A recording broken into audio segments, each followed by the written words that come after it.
प्रवीण कुमार केसरी, शब्दों के ऐसे जादूगर जो हंसाते भी हैं, चुपते भी हैं और हर व्यंग में सच का करंट दौड़ा देते हैं। लेखक, कवि, गीतकार और अधिवक्ता, एक व्यक्तित्व में कई संवेदनाओं की गूंज। इस बार वे लेकर आए हैं अपनी नई व्यंग्य रचना, रेत पर लिखी पहचान, नाम सरनेम की लीला। ये रचना सिर्फ हंसी का खेल नहीं, बल्कि व्यवस्था के कानों में बजता हुआ सच का सायरन है। ये आपको हंसाएगी भी और भीतर कहीं झकझोरेगी भी, क्योंकि असली बदलाव तब शुरू होता है जब हंसी के बाद सच का एहसास होता है। भारत में नाम और सरनेम कोई साधारण चीज नहीं, ये तो जीवन के साथ बदलने वाला मोबाइल नेटवर्क है। कभी सिग्नल फुल, कभी आधा और कभी नो सर्विस। सबसे पहले बात करें स्पेलिंग की राजनीति की। एक ही नाम को हिंदी और अंग्रेजी दोनों में ऐसे ऐसे रूप मिलेंगे कि शेक्सपियर भी सोच में पड़ जाएं कि नाम में क्या रखा है। रामलाल कहीं रामलाल, कहीं रामलाल, तो कहीं रामालाल हो जाते हैं। वोटर आईडी वाले उन्हें रामलाला बना देंगे और आधार कार्ड वाले रामलालू भी लिख सकते हैं। अब बात करें महिलाओं के सरनेम सफरनामा की। शादी से पहले कुमारी, शादी के बाद देवी और अगर विधवा हो गई तो समाज नियम बनाता है अब आप कुंवर हैं। यानी एक महिला का सरनेम उसके रिश्तों की स्थिति का स्टेटस अपडेट होता है। बस फर्क इतना है कि फेसबुक पर तो आप खुद अपडेट कर सकते हैं, लेकिन यहां समाज आपके लिए कर देता है। बच्चों की कहानी भी कम मजेदार नहीं। अगर अभिभावक ने जातिगत सरनेम छोड़ा तो समाज कहेगा बच्चे का तो लगेगा ही। वोटर आईडी बनाने वाली एजेंसी इसे जोड़ देगी, आधार कार्ड बनाने वाले अधिकारी इसे और स्टाइलिश स्पेलिंग में बदल देंगे। नतीजा, एक ही बच्चा स्कूल में राहुल कुमार, वोटर आईडी में राहुल यादव और आधार कार्ड में राहुल कुमार बनकर प्रकट हो जाता है। गलती की जिम्मेदारी भी लोकतांत्रिक ढंग से बटी है। कभी अभिभावक गलती कर दें, कभी बच्चा अपनी ही कॉपी में नाम बदल दे, कभी स्कूल कॉलेज की लापरवाही से हो जाती है, तो कभी फोटो आईडी बनाने वाली अथवा आधार कार्ड बनाने वाली एजेंसी के क्रिएटिव टच से गलती होता है। भारत में नाम और सरनेम की हालत वैसी ही है जैसे समुद्र किनारे रेत पर लिखी कविता। लिखो रामलाल, लहर आई तो रमलाल हो गया, दूसरी लहर आई तो रमलालू बन गया और अगर तीसरी लहर आई तो पूरा नाम ही बह गया। सरकारी दस्तावेज बनाने वालों के लिए नाम सरनेम एक क्रिएटिव आर्ट है। कभी कुमार को KUMAR कर देंगे, कभी शर्मा को शर्मा, और कभी तो इतना इनोवेशन कर देंगे कि खुद परिवार भी पहचानने से इनकार कर दे। महिलाओं की पहचान तो और भी लीलामयी है। शादी से पहले कुमारी, शादी के बाद देवी और अगर समाज ने चाहा तो कुंवर भी थमा देगा। देश में नाम और सरनेम पत्थर पर लिखी लकीर नहीं होते, बल्कि रेत पर लिखी कविता होते हैं। हवा चली तो बदल गए, पानी गिरा तो धुल गए और समाज चाहे तो नया जोड़ दिया। हवा चली तो रामलाल से रमलाल हो गया, पानी बरसा तो सीता देवी से सीता कुंवर हो गई और अगर समाज ने चाहा तो सीता देवी शर्मा अगले ही दिन सीता बेगम खान भी बन सकती हैं। विद्वानों ने ठीक ही कहा है, नाम में क्या रखा है, लेकिन हमारे यहां नाम में ही तो सब रखा है। राशन कार्ड का चावल, बैंक का लोन, शादी का कार्ड, सारे के सारे प्रमाण पत्र और चुनाव का वोट।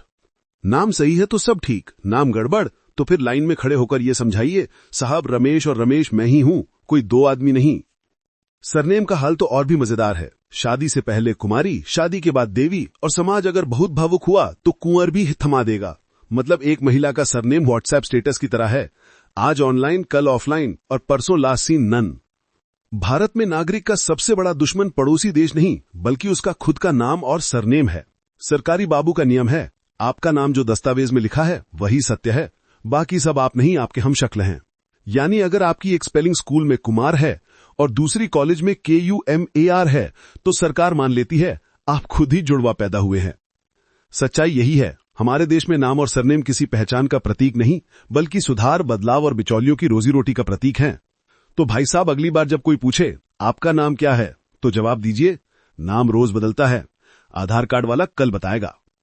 कहीं स्पेलिंग का अंतर, कहीं शादी के बाद का नया टाइटल और कहीं समाज का कॉपी पेस्ट सरनेम जोड़ देना, यही वो असली कारण है जिनकी वजह से दस्तावेज का वेरिफिकेशन होते होते फेल हो जाता है।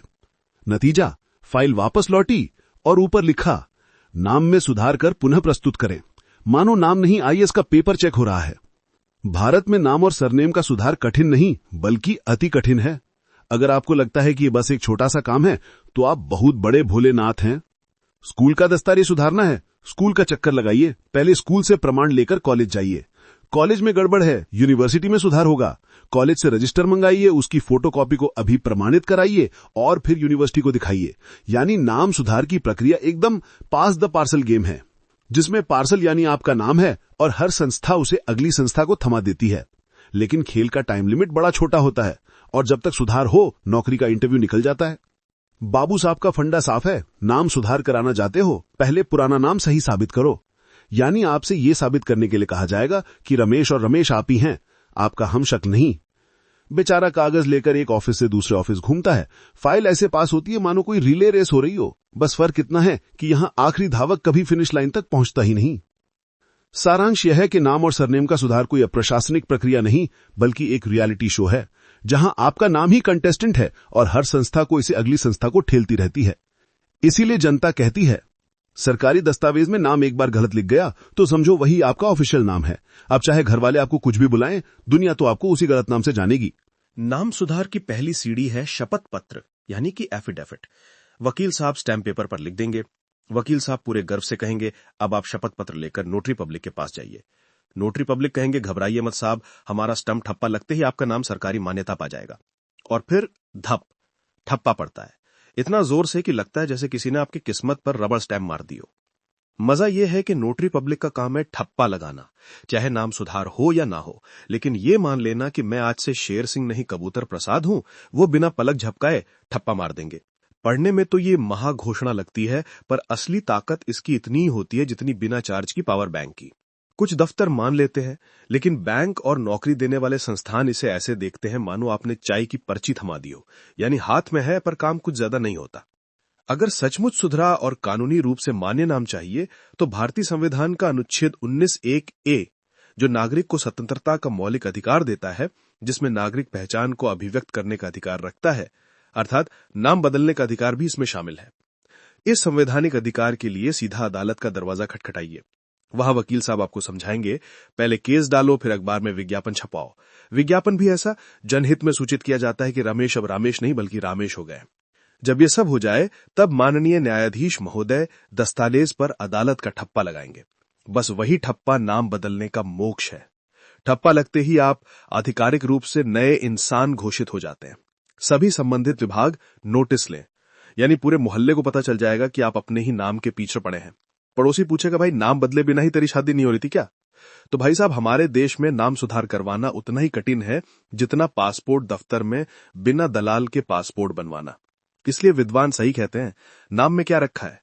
जवाब है पूरा एक केस, वकील की फीस, अखबार का विज्ञापन और अदालत का ठप्पा। सारांश यह है कि हमारे देश में नाम और सरनेम सुधार की प्रक्रिया ऐसी है मानो कोई रियलिटी शो चल रहा हो, कभी कॉमेडी, कभी ट्रेजेडी, और आखिर में एलिमिनेशन आपका ही होता है। इसलिए जरूरी है कि सरकार एक आसान, पारदर्शी और ऑनलाइन विकल्प लाए। नाम सरनेम का सुधार क्लिक भर से हो जाए, शुल्क लगे तो ठीक है, कम से कम नागरिक का पैसा सरकार की जेब में जाए, बिचौलिए की जेब में नहीं।